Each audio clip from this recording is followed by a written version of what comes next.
day, everyone, and thank you for registering for this workshop. I'm going to spend about the next 40 to 45 minutes talking about how you can turn conflict into opportunities. Now, just to make you aware of a couple of things, that we have got the chat enabled here, but it's confidential. Everything we talk about here is confidential. So if there's any comments or questions you'd like to make, then just put them in the chat because nobody else is going to see them. So thank you very much for being here today. I'm going to go through a few different topics today about what causes conflicts, the impact of conflicts, and what you can do about it. A very simple process to help you work through it. I'll also share some case studies.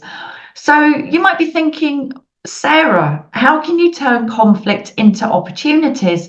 Well, I can tell you that having worked with hundreds and hundreds of clients over the years, this is a very popular topic. When I say popular, I mean a very common topic, because conflicts can be very simple miscommunications, misunderstandings, or bigger conflicts that turn into something bigger. And what we want to do is find a quick and efficient, a resilient way of dealing with these conflicts that we haven't thought about before, to stop them before they start disrupting the business, disrupting our team, disrupting our careers, and even disrupting our personal lives. And on that note, some of the techniques I'm going to share with you today, you can also use in your personal life. So this will be helpful for you across the board, I think. So this is all about turning conflict into opportunities. So let me just move my slides on. I am recording the session and you will receive a recording afterwards.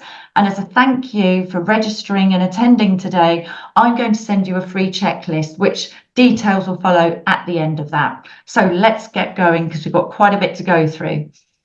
So there are some common things that I've noticed in over 10 years of coaching and also 25 plus years in the corporate life and the corporate world, with my own experiences and seeing things from other colleagues' perspectives, in that as human beings, we are designed to be rewarded by pleasure and avoid pain. That's our basic mindset, and that's evolutionary. It's all about survival.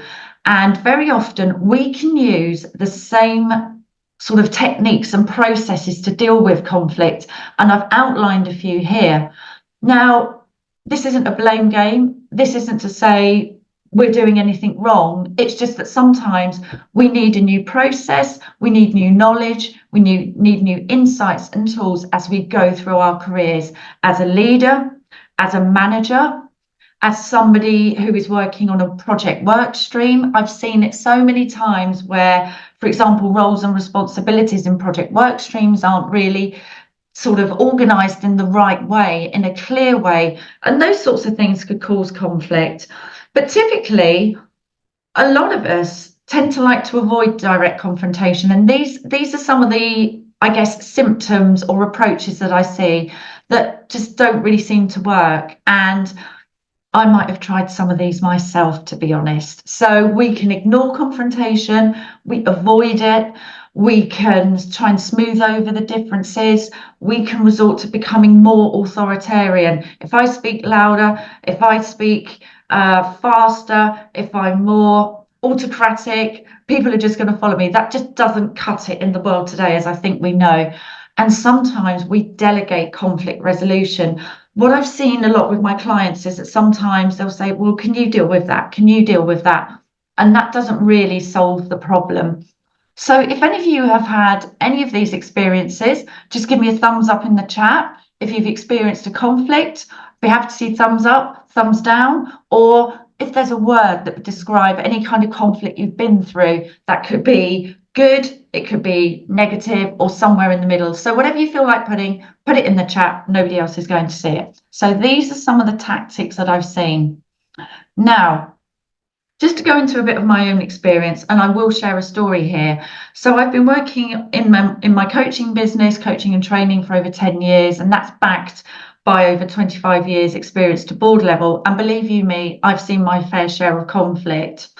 And I'll give you an example. I was working with a team, lovely people. Again, I don't want this to feel as though this is a blame game or anything like that. Sometimes we just don't know what we don't know. We're not wired as human beings sometimes to deal with these things efficiently. And when you pile on the need sometimes to do more with less, corporate change, unclear roles and responsibilities, certain personality differences, to name but a few, there's many more causes of conflict in busy environments or environments where there's a lot of change going on. We can quite easily see how that conflict curve can take a real steep incline upwards. Now, I work with a medical team, lovely people, but their team had come into disarray, to be quite frank. There was open conflict, and I like a challenge. I like helping people. I like helping people facing their challenges and overcoming them. The problem was that they all had a very similar style of dealing with conflict. Remember, I talked about avoiding conflict. They were avoiding conflict, but they weren't aware of that because their natural style was to keep their problems to themselves. I don't want to burden anyone. I don't want to make anyone feel stressed with my problems. I want to support the team. And that lends itself sometimes to a more introverted holding in of your problems. And when you've got a team that's all behaving in the same way, it doesn't really work because there's nobody there to bridge the different styles for somebody to say, hang on a minute, there's something going on here, because they were all trying to be helpful, but in the end it wasn't helpful. So we actually created a team dashboard of their conflict styles, and we had a workshop. We developed communications processes, open conversations about the types of conflict they were having, because it's going to be very different where you are from where somebody else is. And we really worked through it, and they turned into a really high performing team. And as a result, their profile internally grew, so people trusted them. So some of the tools that I'm describing here and some of the symptoms that I see that many of us have tried, many of us have done, I've seen this over the years with clients. Let me just check the chat here. Aha. Yes, thank you very much for that comment there, a nurturer. And I think that speaks to the comment I've just made there on avoiding conflict sometimes. And again, the other style of going too authoritarian doesn't work, but more on that later. But have you considered the following questions? And this is just to reflect. And you'll get a recording of this webinar, so you can write down these questions. If you'd like a copy of the slides, please get in touch. Think about these questions. Why do I get stressed and triggered during difficult conversations? And when I say why, this isn't to point the finger, it's to say, what's behind that? Why are my team members demotivated? Why is there some friction? Why aren't we hitting our goals as a team? Because sometimes, as Einstein said, we can't sometimes solve a problem with the same mind that created it. And that's the benefit and beauty of coaching or mentoring or having a good buddy that you really trust who's objective, that can help you see things in a very objective manner. So if does any of these questions sound familiar to you, then put a thumbs up in the chat. Or if there's another question that you think, sometimes I question this about myself, again, put it in the chat. I'd be happy to hear from you. But let's have a look at the cost of conflict. It costs a lot of money to deal with conflict. And very often what I see is we use the word conflict, don't we? And it feels like a big, big, scary word. I like to reframe it and say it's communications. A lot of things in life are communications, aren't they? And it's about applying those communication skills with insights, a plan, learning some new skills to communicate better, to be able to identify conflicts earlier. So you're not facing these big numbers that we see and some of these issues that we see organizations, departments, and individuals dealing with. And these are very, very common. These are things that I see quite a lot. So with the right insights, the right plan, and the right process, we can resolve many of these issues before they get to this point. And again, ignoring them, using a one-size-fits-all approach to conflict doesn't work, because guess what? You're dealing with somebody else or another team. And there's a saying that there's always two people at least in a conflict or a conversation, and you both own 50% of that interaction, of that communication.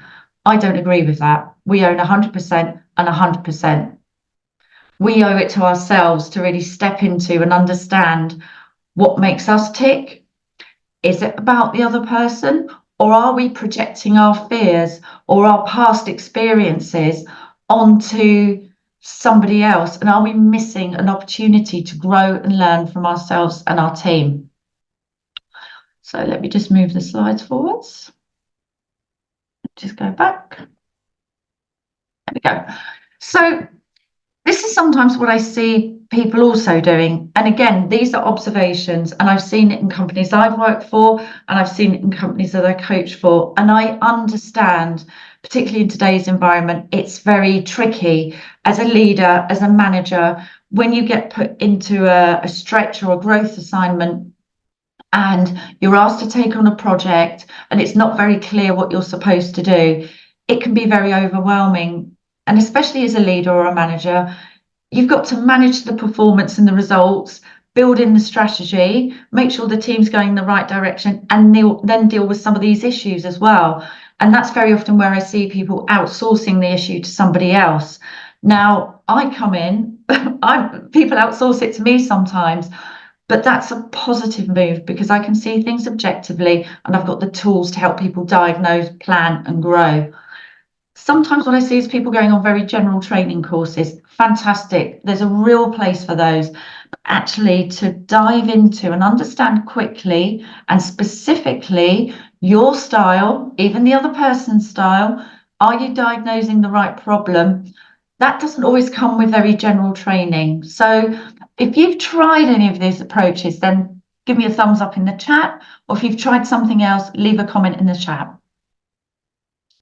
So how do I help my clients? I'm going to go into the process in a minute. I've got a 3-step process and I will come on to that because I like to break things down simply for my clients because I know that many of us can feel quite burnt out, quite under pressure. Sometimes we're trying to do more with less. There's a lot of change going on. But what I like to do is get into the specific circumstances because when you don't resolve a conflict, do you know what it does? It's an ego play. But when I say ego, I mean edging great out. That's my new acronym, edging great out. Because actually, what we can do is learn through adversity. I see it all the time where you see this runway of growth, where somebody objective working with them on the specific circumstances really, really does help rather than a generalized approach. And sometimes the poor HR teams are overwhelmed, overburdened, and don't really have the time to deal with everything else on top of individual conflicts. It can be very challenging.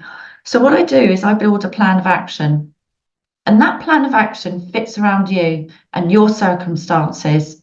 It fits around your time zones very often because I work with clients internationally. It works around the specific facets of the conflict or communication mishaps that are going on. I can do that with other parties, both individually in a group setting or through mediated sessions. I've done all of those things. And I work to a timeline that suits you. If you haven't got much time, then we can do some laser sessions, some very quick burst sessions to get you where you need to be and at least start solving the initial problem. And then what we uncover over a longer term of work, if you've got time to do that, is there are some other issues that we need to work on, some new skills we need to build. And we're always learning. I was always learning as a leader. Very often I thought I was doing the right thing. I was behaving according to my ethics of teamwork, growth, wanting my team to grow. But sometimes I had to learn how to really, really adapt my style for people that needed a slower approach, a more measured approach. So leadership is learning, and leadership for me, it's not a job title, it's a mindset. It's a professional mindset and a personal mindset. So that's how I work with my clients. Now, this is the process that I mentioned before. Very simple. Diagnose, plan, grow. Tick these 3 boxes and you're well on the way to mastering conflict. So I'm going to dive into this now and I'll share some more case studies. Step 1, diagnose. How do we diagnose a conflict? This is what I see happening quite often. People try different approaches. I talked about avoidance, talked about maybe over assertiveness, aggression, talked about, somebody here mentioned about nurturing. That's a wonderful attribute to have, but as long as it's not at your own expense. Sometimes we can assume we've got the right problem, but we may not have the right problem, because you might be dealing with someone who is, for example, they wear the heart on their sleeve. They're very outgoing, very extrovert, and there's a lot going on. They're very expressive, but sometimes they need to vent and get their problems out, and it might take a bit of time to allow them to vent, to allow them to express themselves, to get to the real root cause. If you have someone that's very analytical, a bit more introvert, that's going to require a completely different approach. So are we making assumptions? And if you've ever been frustrated about how much time and energy this is all taking, then I'd love to see a thumbs up, because believe you me, in my leadership career, I've worked with people where I've had to really do backflips to manage them. And whilst we're on that point, what I want to make very clear is we're not condoning bullying, we're not condoning harassment. That is never appropriate in the workplace. So I don't want you to feel that we should be bending ourselves to accommodate those unhealthy, toxic behaviours. That's not what we're doing. And sometimes I want to give you permission to walk away, make a new choice. If you've tried lots of different things and this environment isn't improving, you've asked for the help, maybe you've worked with a coach and a mentor, but the leadership isn't changing, the culture isn't changing, because sometimes it can be a cultural piece, depending on what's going on in the business. You have every right as a human being to say, do you know what? This kind of environment doesn't work for me. I've tried this, and I'm burning out now. In which case, get in touch. We can still do the work together and rebuild you. So again, these are some of the things that I've noticed. Right, okay. So are we solving the right problem? I've just talked about that. Ask yourself these questions. Now, this is what we talk about in the diagnosis phase. And what comes into play in the diagnosis phase is that I have this amazing tool. It gives you a profile based on your input of your typical conflict approach. Okay. Now, how amazing. I would have loved that when I was a leader. When I first became a leader, I was just on Google or Netscape at the time, Googling how to be a leader. There wasn't much help, but I really enjoyed leading people and helping people, but I learned some lessons along the way. And, you know, I have had occasions where I've had to, you know, people have had to leave the team because the conflict has had such a ripple effect. We've had to do that. You know, we've had to remove that person. We've given them different options, new roles, new opportunities. That's always an option if it's something that might be a personality clash, or the conflict is that the person isn't really happy with the opportunities or the roles. That's always an option. But I have had situations where I've done everything I can, and I'm a very solutions-based person. I will tell you that. And sometimes we have to learn when to say, do you know what? Tried it, doesn't work, tried a number of things. And sometimes the best thing for both parties will be to part ways. And that's absolutely fine. It's the way that you do it. So, are you solving the right problem? Does the other party want to solve the problem? You've got to work with somebody who wants to solve the problem. And if they don't want to solve the problem, that's definitely a time when you're going to need some outside help. Do you know the other person's style of conflict? What result do you want? What result do they want? Put yourself in their shoes. So the report that I produce is fantastic. It tells you what your hot buttons are, your triggers are in conflict. And sometimes a conflict can be a result of earlier triggers in our childhood. It can be that person on a very deep level reminds you of somebody from your past. and it pushes your hot buttons. Now, we all have hot buttons. It's just recognizing them, taking a deep breath, not reacting, but responding. But ultimately, they are your hot buttons. Sometimes the other person didn't put them there. And that's again where conflict can really help you learn. So the diagnostic report tells you your hot buttons, how you approach conflict under extreme pressure, tactics you can use, phrases we can use and introduce and practice so it feels natural to you. What happens when you're in a good conflict scenario, a productive conflict scenario, and where you might tip over into more negative behaviours.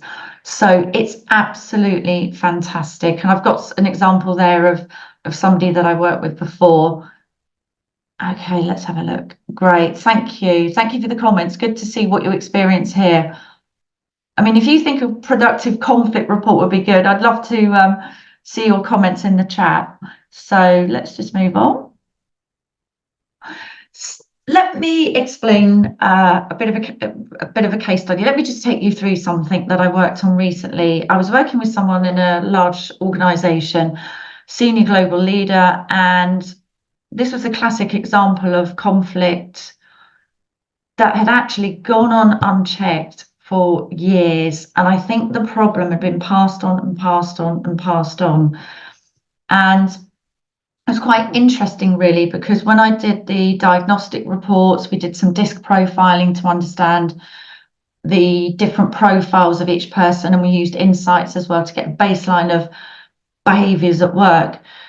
Sometimes their overarching profile at work was very similar, but under pressure, one person went a bit more emotional, if I can say that, a bit more expressive, and the other person got a bit more sensitive. So there was this push pull. And, you know, as I said, this isn't about blame. I've been a leader myself. I've worked with some very challenging people, but then I'm somebody that likes a challenge, but rightly or wrongly. So I saw it as an opportunity to learn and grow. So if you can adopt that mindset, great. But this conflict had been going on for years and years. Overstretched HR team, had tried to help, didn't really have the bandwidth to do it. The other person that I wasn't coaching was going on leadership courses, but they didn't really tackle the problem. Now, when I was working with the senior leader, she wanted to have a gradual approach, and that's sometimes a good move, so that if you make changes in your style and your approach, it doesn't suddenly come as a shock overnight. It's not like, well, who is this person now? That's not the person I've been working with. So we created a plan of action. We did the productive conflict report, and there were aha moments all over the place. I mean, oh, I get it. Right. So we looked at insights, we looked at the productive conflict report, and this was where diagnosis really helped. And that allowed my client to say, do you know what? Maybe there's some frustrations I'm putting across subconsciously, which I'd observed that the person I was working with was also frustrated in their role. So perhaps the other person they were reflecting each other's frustrations. It didn't take very long. It can take 12 weeks, it can be quicker, it can be longer. It really depends on the specific situation. And they've both now seen a real breakthrough. It might not ever be the easiest relationship, but now there's open dialogue, different communication styles, different facial features, because 97% of what we say is about how we say it, body language, etc., rather than what we say. So learning some of those skills and working with the employee who clearly wasn't happy with her role to help her stay within the organization and find something that works better for her, which sometimes that will be an option. So there's an example of diagnosis there and a breakthrough. So remember, I talked about diagnosing, planning, growing. In diagnosis, I talked about the productive conflict report. We also look at past feedback. We look at past insights profiles. We look at different feedback you've had at different times. And in certain situations, depending on which way you want to run your program, talk to different leaders in the organization. to get some feedback. And if I'm working with an organisation, I'll always feed back to the hiring manager and HR. If I'm working with you individually, it's a conversation between you and me. Now, the client I was talking about before, and I do change the names to respect confidentiality, but was on the verge of burnout. It was just, I can't do it. I just don't know what to do, because without wishing to blame, the support wasn't there internally as it could have been. It was taking time, energy drain. It was taking so much of her time, but we got to a place where it was, we can respect each other and respect each other's different styles. So this is where diagnosis allows you to take step forwards to solve the right problem, to understand your style and the other person's style. So we had the diagnosis, productive conversations, new phrases that could be used and tried during conversations, light bulb moments. Because as we were going through the conflict diagnosis report, the leader I was working with said, I didn't know that. And do you know what? My husband says that about me. So really interestingly, as I said at the beginning of the workshop, it can help in your personal life as well.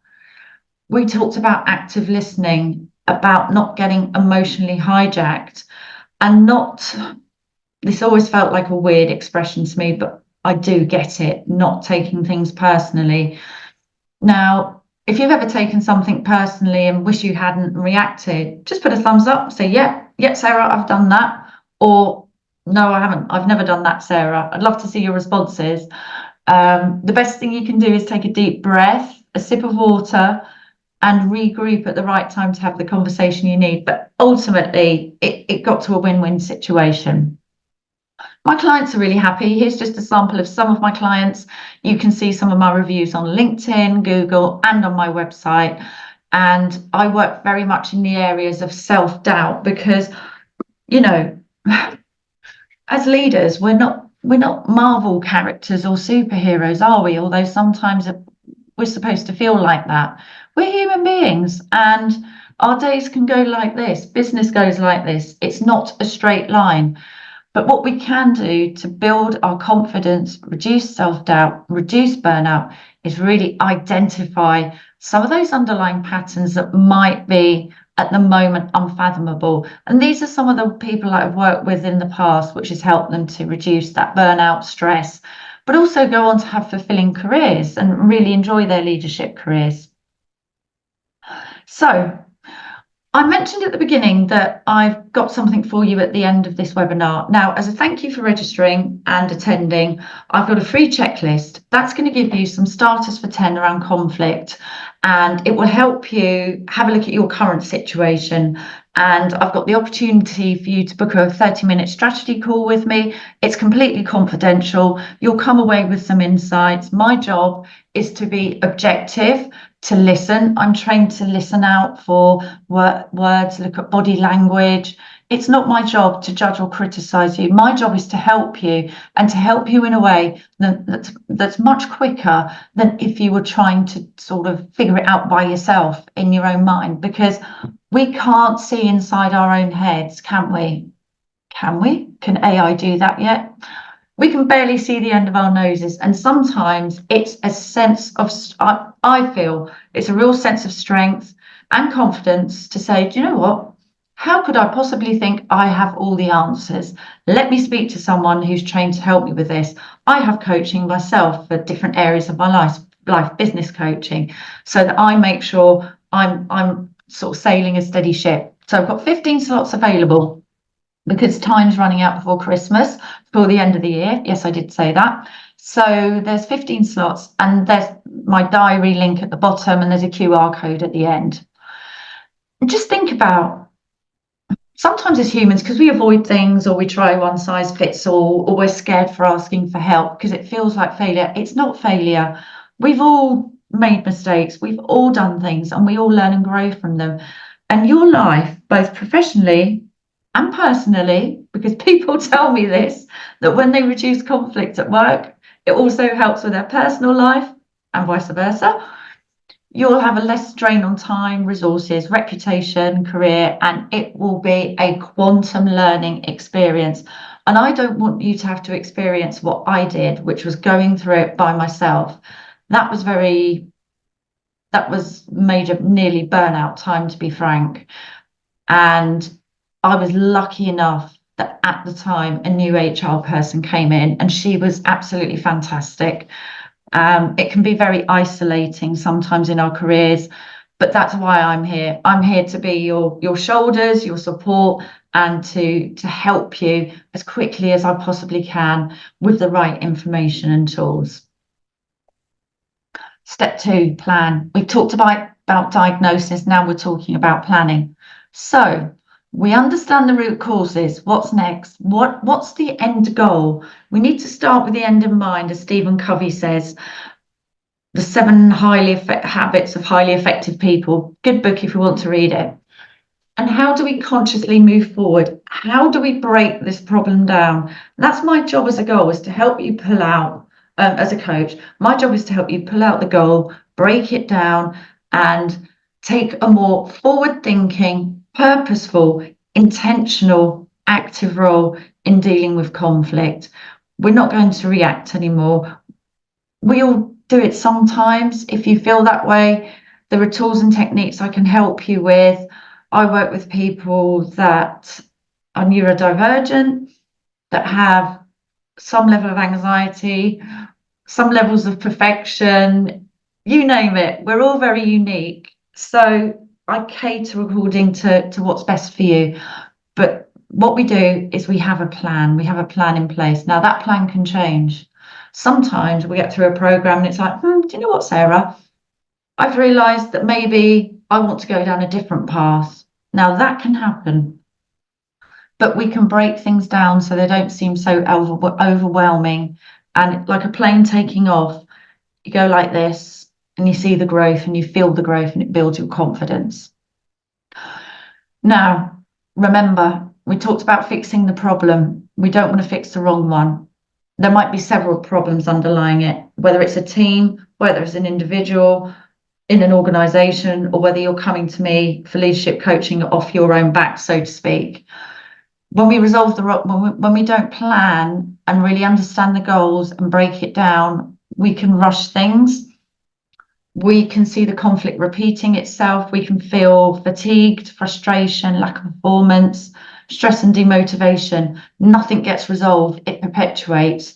So let's not rush this phrase. Yes, I can work with you in many different ways, whether that's VIP sessions or laser sessions or an ongoing program for some months. Let's not rush it. Let's break it down so that you can take the step-by-step progress you need to make at a pace that works for you. Now, why do you need a specific plan of action to stop this escalating and causing a wider issue for yourself, with the team or the organization? Because of time management. We want fairness and consistency. We want accountability. We want learning and growth and structure and direction. And some of this is what's included in the plan. Now, based on the diagnosis phase, tick, that we talked about earlier, the planning phase will be unique to your specific situation and characteristics and the culture that you're in and the problems you're trying to solve. Now, how you plan can make all the difference. It helps just to minimize that disruption, minimize that burnout. I mean, what else are we going to do? Are we going to sit there just, fight or flight, freeze or fawn? That's another word I learned the other week. Fawning, it's where you try and pander to somebody else's behavior. Or are we going to equip you with skills that will last you a lifetime? I'm talking about healthy assertiveness. I'm talking about confidence. I'm talking about resilience. I'm talking about communication skills. And these are skills that don't just work in conflict, because what's conflict to me is not going to be conflict to the rest of you on this workshop today or anybody else.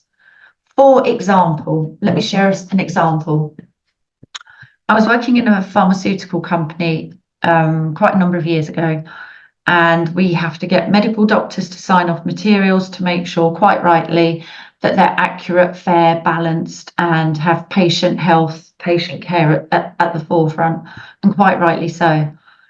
And I was having a meeting with somebody, and people were saying, "Oh my goodness, you're going to meet with him one to one. He's really, really difficult." And I'm somebody that's quite comfortable having frank discussions. I've always been quite comfortable being assertive and healthily assertive, and assertiveness is healthy. And I'm quite happy asking questions, which is probably how I ended up becoming a coach. A lot of this lends itself to coaching as well, my former career, because I was working in patient advocacy, crisis communications, and communications.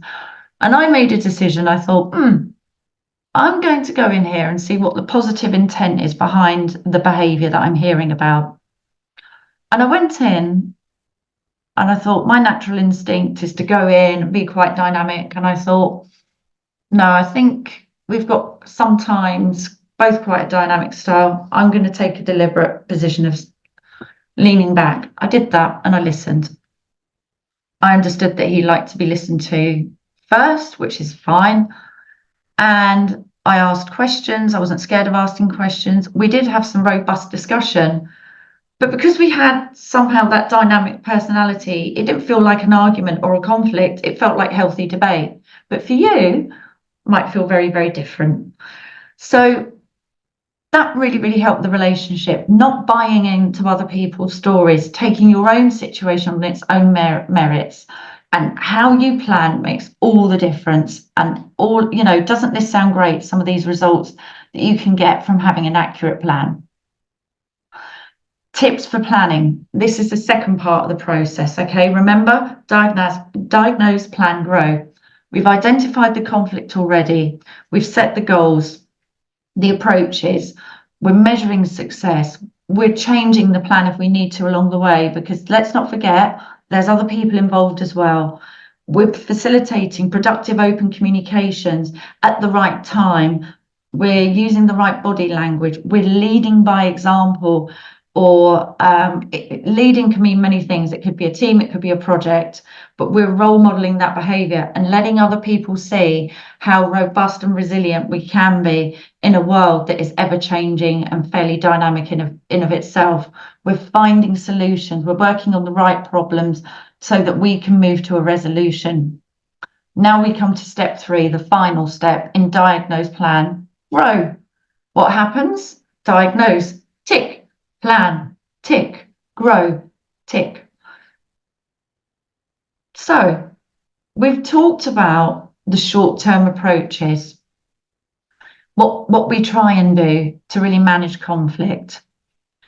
And again, I've been through this myself. We're all dealing with many different things in our working lives, in our businesses, in our organisation. We might avoid it. We might be over aggressive. We might pander to somebody. We might want to keep the peace, or a blend of all of these things. We might have tried everything. There's not always a one size fits all approach. So on top of that, we can be quite resistant to change. And sometimes our ego, remember, edge good out. I like that. I made it up myself, as I mentioned, but we don't want to edge the good out. We never want to waste an opportunity for growth. Look at it as an opportunity for growth. As I mentioned, all those skills before is going to help you with this diagnosis, the planning and the growing. You will grow. You will grow in resilience. You will grow in confidence. You will grow in assertiveness, even if it feels alien. And I want you to not be worried about changing who you are completely, because your personality, which is comprised of behaviours that you bring to work, is derived from your many different factors: childhood, education, upbringing, genetics. We don't want to change who you are. There might be some behaviours we need to adapt, minimise, grow. We're not going to change who you are. We're going to do this in a way that's authentic for you. One of my best leaders ever was somebody complete opposite style to me. When I joined the company, I thought, my goodness, how am I going to work in this environment? And I thought, hold the phone, Sarah, give it some time. I learned so much from somebody who was completely different to me. Methodical, more methodical than me. I'm organized, but I wasn't always as process driven as I am now. And I grew. I absolutely grew in my area of detail orientation, of not taking on too many projects, but doing fewer projects well, in more depth. And that was a growth that was necessary for me. Did it feel uncomfortable? Yes, it did. But it really, really helped me. And I didn't lose my personality or my other behaviors along the way. I just learned how to flex and adapt. And don't ever think, oh, I should know how to do this. I felt that as a leader, and I speak to many of my clients, some of whom you've seen on the case studies today. Why should we? Because life changes all the time. It's not a straight line, it's up and down. But what we can do is master the resilience and the confidence this transformation will bring. So the growth piece, it's not a 3-minute checkbox video at the end of a training course. Those do have their places, I will say that, but this is about growing. And when I talk about the steps of diagnose, plan, and grow, usually the diagnosis piece will go first, but the plan and the grow piece, you'll feel it. You'll feel it or you'll sense it. They will go in parallel. This is what you will learn: that confidence, communication, resilience, influence, how to flex and adapt your leadership style. This is absolutely critical. Many organizations that I'm working with are now reevaluating their leadership teams and their managers to sort of retrofit some skills that were missing, where people have been promoted, but they haven't necessarily had the specific skills that they require. And that's nobody's fault. It's just sometimes change happens so quickly, people don't have time for training, etc. Problem solving, critical thinking. This is the best investment you can make in yourself. I can't tell you how much growth I see from my clients. I can't tell you how much growth I've experienced myself by finding solutions, by working out how to deal with conflict, and sometimes embracing it. It doesn't always mean I'm happy. It sometimes means that there are people that I will not work with if I feel that the respect isn't there, that there is too much of a resistance for change. It might mean that they need help from somebody else, different kind of therapy, for example. But you will grow, and it won't just be in the areas of conflict. It will transform your career. It will transform your confidence. Remember, leadership isn't just about doing, it's about being. Now, look at this poor lady. Ugh. Do you want your colleagues and team members to feel like this when they have an interaction with you? No. Let's think about it. Serotonin, the feel-good hormones, regulates mood, appetite, and behaviors. As human beings, we feed off chemicals, and I know some of us are very introvert, maybe don't want as much as that social connection as others. We all need our downtime, but you can still have a conflict and it can be a positive experience. You might not agree. You might decide it's time to leave, but that can still be a positive experience. I'm not sure, have you heard of the term boomerang employees? If you have, put a comment in the chat. Boomerang employees are people that leave and return to an organization because organizations can change quite quickly.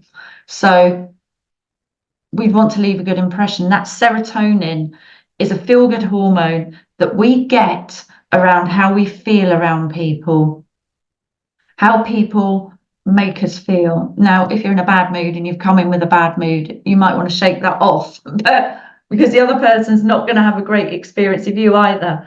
But let's try and look at it as that productive, positive piece. It's not about ignoring the negatives. It's about, okay, we're going to stick with this and we're going to learn and we're going to grow.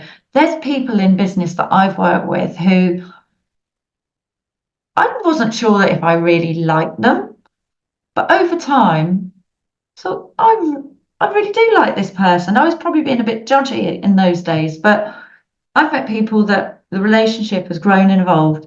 You can still have a positive impact during conflict, and you can still learn.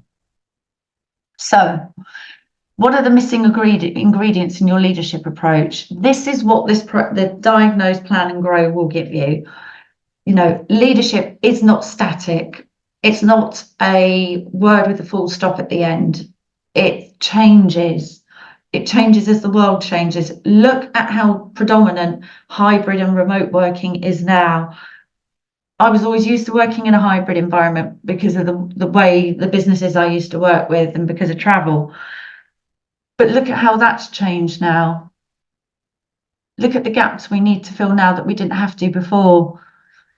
And this is really going to help you identify your conscious behaviors and your unconscious behaviors, your subconscious behaviors, because sometimes having that safe space to say, well, I do this, but actually what I've noticed is I also do this. Your self-awareness will go through the roof. And once you start on that path, you will learn and grow and grow. And that's only a good thing because we're not static beings and leadership isn't static. So this could be the missing piece of the jigsaw in your leadership journey, your career journey, wherever you are now, or improving a situation or deciding to make a career change. So remember, when you've got these three ingredients, diagnose, plan and grow, you really are starting to unlock, you've got the keys to mastering conflict. Remember, ignoring it won't work, assumptions won't work. Use it as a catalyst for change and transformation. It does, it really, really does work. I've seen it with my clients. I work with teams, I work with individuals. I've worked with people that have talked to me about, well, when this person comes in, this really annoys me. That's quite a simple thing to fix sometimes. And we've looked at the style and over a few sessions said, well, they don't mean it like that. This is your style. This is their style. Can you see where you're perhaps being a bit too judgmental on someone who's not exactly the same as you? There's not a one size fits all. And this, as I mentioned, will progress all of your relationships. Thank you for the comments. I really appreciate the feedback. Thank you. We're coming towards the end now, actually. Here's a few case studies. Few examples here of people who I've worked with and how I've helped them with the conflict piece along the way from different sectors. Again, you can look at my website or LinkedIn, and there is this clear process. There is a plan. It doesn't take forever. I can work around you. I've been in some of your shoes, at least one of your shoes, perhaps both of them, and you don't have to go it alone. I'm here to help you, because I know sometimes it can feel really isolating and lonely dealing with these things by yourself.